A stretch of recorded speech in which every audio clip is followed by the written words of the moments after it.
Welcome back to another episode of Katawa Shoujo.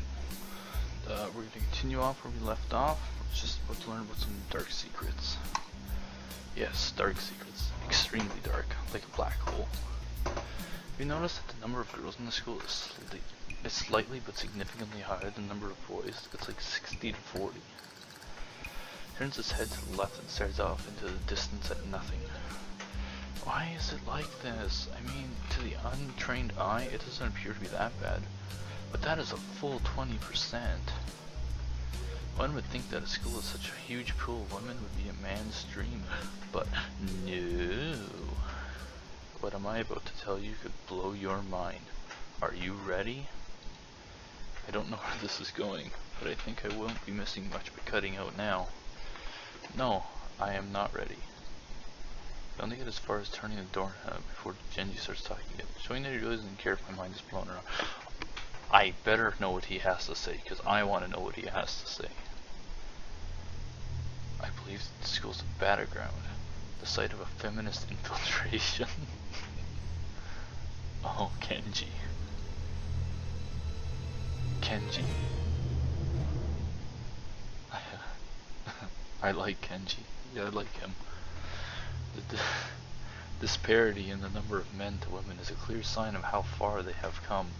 In case this Cold War turns hot, they will have superiority in numbers.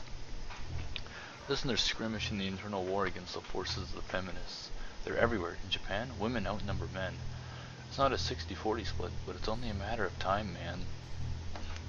Even in America, women are the majority by a hair. They're building up their numbers in the past. The build-up of military has always been the clear sign of imminent war. Japan is just the first step. Our economy is badass, and the country itself is small and isolated, yet a huge part of the Pacific in terms of political value. The perfect target. They are so cunning, as expected of women. Soon the day will come when Kenji's voice trails off ominously. That is why you can't trust them. They will string you along and then kill you, just as they killed me. You will end up just like me. Oh, hell no. I can't stop myself from blurting it out. Hey, what the hell does that mean? You said it, not me. It's the best I can think of. So you're not supposed to say something like that. Damn, so rude. Where was I? Oh yeah. Vast feminist conspiracy. Stop it, stop. I lost you way back there somewhere. Somewhere around feminist infiltration. Too hard to follow? It's cool. I have some graphs and stuff in the room. And puppets. You like puppets? No puppets. You like puppets? Okay, graphs are still cool though, right? He speaks energetically, responding almost before I'm done talking. Moving his hand in animated ways, he continues to rant on. This is too strange. I had him pegged as relatively normal, but it's clear that I was wrong. Something on your mind, dude? Just thinking about what it's like to be the last sane man in an insane world. Kenji frowns, looking deeply upset. You mean that's you? It can't be, because I'm the last sane in this insane world. That's my dream. You can't just steal a man's dream. What the hell, there can't be two last sane men. It would invalidate the whole last part, and that part is kind of important. There'd only be one, like in that Thor movie where there could only be one, and in the end, there's only one dude left, because that was the point. I've never seen anyone talk so heatedly and so defensive with absolutely nothing before. Anyway, if you wait here, I can get my graphs, and I also have a list of other dark and complex conspiracies that this school holds, as tangled as. Quick, finish my analog for me, be a pal. I'm going to go to bed now, it's extremely late. That doesn't sound like an anal OG, but whatever. I like you, you seem like a cool dude. Most people don't understand what I'm talking about when I try to explain the vast feminist conspiracy to them. Denial is a terrible thing. Later. He claps me on the back and then vanishes into his room so quickly and quietly, it's like he didn't even open the door, but instead walked right through it like a ghost. Kenji's the ghost confirmed. He talked about how he died and he just phased through a wall. I don't know if I can fully digest what just happened, so I give up and just go to my room, kicking off my shoes before falling face first into bed. Takes me some time to relax and get up so I can get started on homework. It's because the sheets are cool and comforting against my cheeks, and it feels good just lying there with my eyes closed. The school is like some kind of bizarre and surreal island. It's isolated on top of a mountain, and each person is stranger than the last. I just can't seem to fit in. What irony. One would think that fitting in a place that's made for people who are unfit for anywhere else would be easy. Maybe I'm trying too hard. Although I say that, it doesn't help take the edge off, and the words are left echoing off my empty walls. I guess that's not as bad as I expected, though. This place is more a school and less a hospital pretending it's a school than I thought it would be. Nothing else, the scenery is beautiful. I open one eye, seeing the school books and bottles of pills ranged side by side on my desktop. Maybe this place is too much like a normal school after all.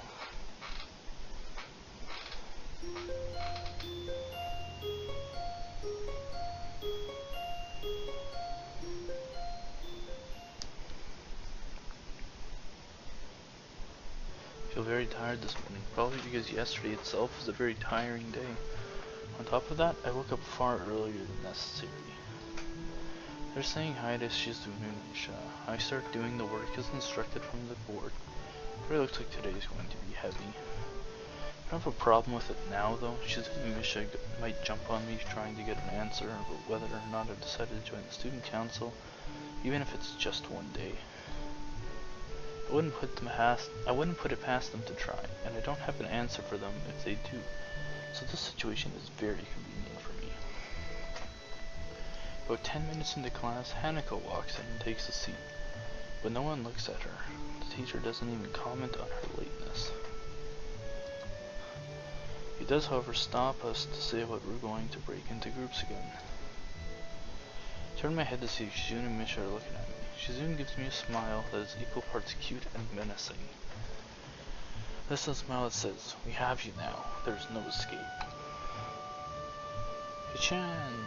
It looks like we're together again. Yay! She leans sideways while Shizune pushes her desk closer to mine. There really is no escape now, unless I were to jump through the window. Jumping out the window isn't the best option, sadly. What's wrong, Hishi? Oh, have you been thinking about what you said yesterday? You said that you would think about joining the student council, didn't you? That's okay. We were talking about it after you left, and it would be rude to expect you to already have an answer for us early, right? Right?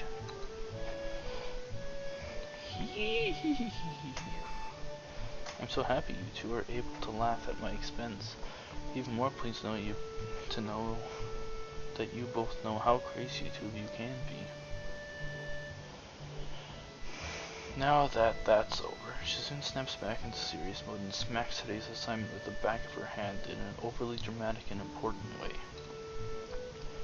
When I actually look at the stuff, it's mostly just reading. In fact, there are only two problems. I almost want to say something about how her rush to get started seems a bit much, considering the small amount of work. In fact, Shizune probably knows how little there is and simply doesn't care.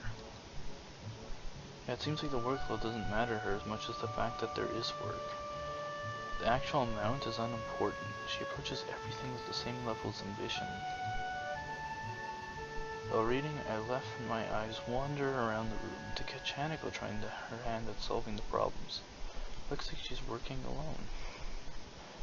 I can't remember her working with other people before. If I get to add her to the group, she's coming into the group. I want to find out more about her.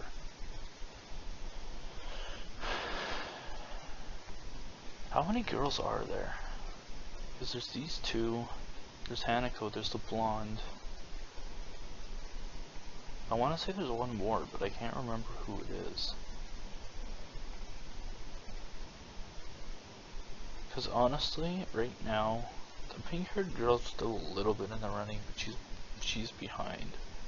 Right now, it's between Hanako and the blonde one.